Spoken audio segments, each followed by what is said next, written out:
안녕하십니까. 이 시간에는 하나님의 옥새로 알려져 있는 천부인에 대해서 설명을 드리겠습니다. 지난번 강의를 위해서 바로 시작하겠습니다. 천부인은 한국의 제1대 안팎연 한인전쟁에서 하늘로부터 직접 받아온 것으로 전해지고 있습니다. 한국은 3301년 동안 7분의 한인천재가 한국을 다스리셨습니다. 한국의 말기 시대에, 즉 지리 한인천재 시대에 제7대 거발한 한웅천왕에게 신지혁덕을 통해서 천부인과 세 가지 증표를 거발한 한웅천에게 전달하고 하늘의 이치와 가르침을 가르쳤습니다.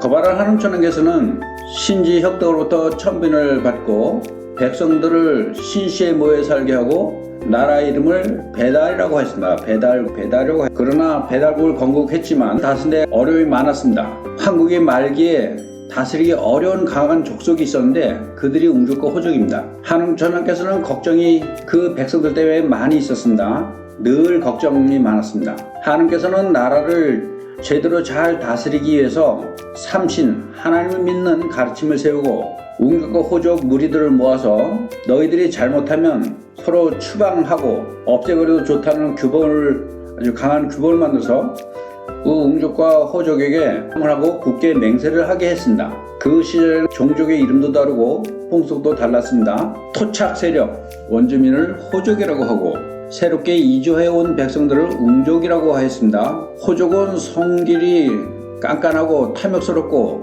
잔인하고 오로지 약탈만을 일삼며 살아가는 그런 민족을 호족이라고 했습니다. 그런 민족성입니다. 민족성. 약탈만을 일삼고 잔인해서 짐승을 죽이고 서로 사람도 그냥 때려 죽이는 그런 잔인성, 잔악무도한 그런 약탈만을 일삼는 민족을 호족이라고 했습니다. 성격이 아주 이상한 사람들입니다. 또 웅족은 곰처럼 성격이 아주 우둔하고 고집세고 자부심이 대단합니다. 자부심이 많아서 서로 어울리질 못해요. 같은 지역에 살면서도 오래도록 서로 주고받는 것이 없습니다. 그러니까 자연스럽게 사이가 멀어지고 왕래가 없었으며 결혼도 하지 않고 매사에 서로 불복하고 한 번도 뜻을 함께 한 적이 없다고 합니다. 웅족도 대단하지만 호족도 아주 못된 인간이긴 하지만 인간의 탈을 벗어버리고 짐승의 탈을 쓰고 있는 그런 사람들이라고 할 수 있는 사람입니다. 그러나 중요한 것은 사람이에요. 호랑이와 곰이 아닙니다. 왜 천부인을 강요하면서 이것을 얘기하냐면은 이것이 아주 중요합니다. 호랑이 같은 그런 짐승이 아니라, 호랑이가 아니라, 곰이 아니라 사람이에요.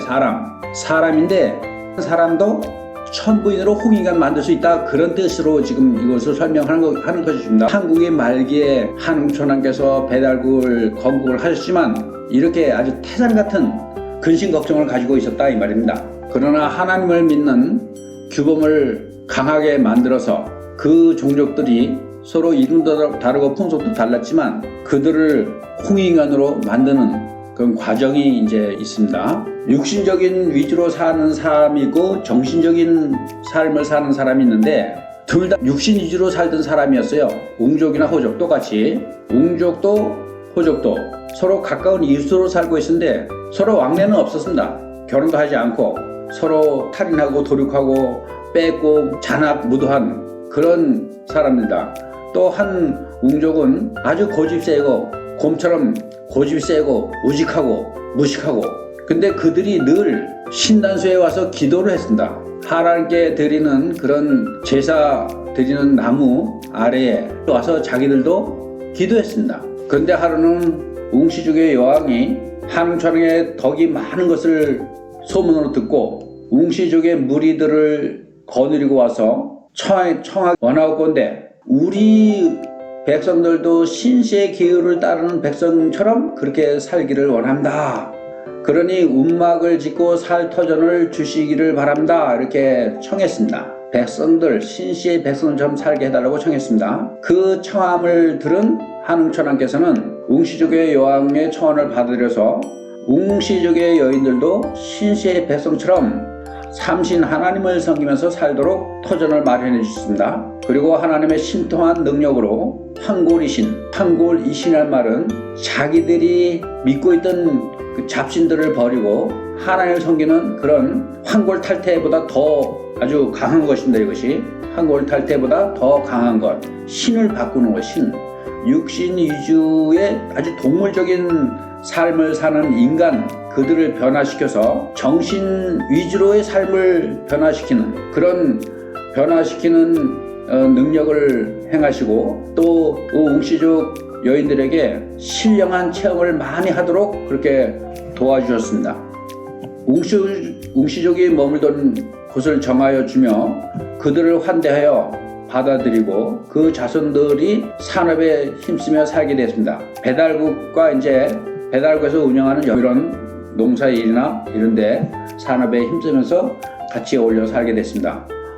웅족은 3가지 금기사항을 잘 지켰습니다. 3가지 금기사항이 비린내 나는 고기와 육식을 피하고 간음을 피하고 살생하지 않고, 그러니까 간단한 겁니다. 이 당시에는 짐승처럼 서로 정해진 그 짝이 없어요.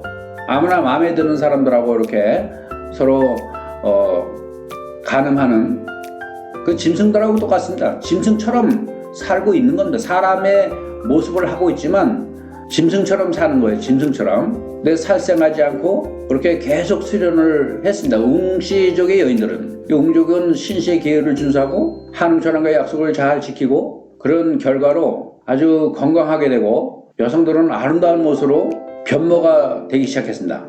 그런 생활을 함으로 인해서 신시의 남자들과 서로 결혼하고 잉태하여 결혼의 윤리관도 바뀌게 된 것입니다. 아무 남자나 아무 여자나 그렇게 관계를 했던 그런 성윤리가 이제 된 신시의 계율을 따라서 결혼의 윤리관도 바뀌게 된 것입니다. 그러나 호족은 성질이 탐욕스럽고 잔인해서 오로지 약탈만을 일삼고 살았던 그 민족은 끝내 깨우치질 못하여 호족의 집안은 교만하고 아주 태만해서 신시의 계율을 지키지 못하고 스스로 고집이 센 그 고집을 꺾지 못하고 어리석기 때문에 자기들의 강한 것을 주체를 못하고 늘 살인하고 도둑질하고 약탈하고, 그래서 그들은 결국 사해로 추방을 되었습니다. 그들이 오늘날 한족이 된 것입니다. 865년 동안 배달구의 역사를 쭉 설명을 드려야 되겠지만 천부인이 짐승 같은 인간들도 홍인간으로 바꾸는 그런 하늘의 아주 놀라운 이적을 경험하게 될 것입니다. 배달구의 18대 한웅천왕, 배달군 18분의 한웅천왕이 나라를 다스리셨습니다. 맨 마지막 18대 거월단 한웅천왕께서는 웅씨족의 여왕과 결혼해서 낳은 아들이 단군입니다. 단군, 왕검이라고 합니다. 왕검. 단군은 신하가 아닙니다. 조금 전에 말씀드린 것처럼 웅씨민족, 호족과 웅씨민족, 묘족, 요즘 저기 중국의 소수민족 묘족도 있죠. 묘족. 고양이가 아닙니다. 묘족 천왕을 지난번에 말씀드렸죠. 치우천왕을 시조로 모시고 매년 10월 달에 치우천왕 능에 모여서 제사를 올리는 그런 묘족. 고양이가 아닙니다. 웅족도 곰이 아니고 호족도 호랑이가 아닙니다. 이것을 일본 역사학자들이 우리나라를 침범해 와서 지배하면서 우리 역사를 말살시키고 자기들 나라 역사보다 짧게 만들기 위해서 그게 역사를 다 난도질하고 왜곡하고 그렇게 가르친 겁니다. 우리나라 유구한 1만 년의 역사를 난도질하고 왜곡한 일본의 역사학자들의 교육을 받고 빌붙어서 교수 노릇을 하는 그런 앞잡이가 있었습니다. 서울대학교 역사 교수로 잘못된 역사를 가르치고 있습니다. 단군 신하로. 단군은 신하가 아닙니다. 2096년 동안 47분의 임금이 대조선을 다스리셨습니다. 천부인을 알기 위해서는 반드시 알아야 되는 그런 내용입니다. 바로 대조선을 건국하신 황검 단군이십니다. 하늘로 가는 길을 지금 가리키고 있습니다. 하늘로 가는 길. 천부인은 하늘로 가는 길을 안내하는 그런 하나님의 도장입니다. 지금까지 천부인은 짐승 같은 인간성도 선인과 홍익인간으로 변화시키는 하늘의 신비스러운 하나님의 옥새에 대하여 말씀드렸습니다. 다음 시간까지 안녕히 계십시오. 도부선사였습니다.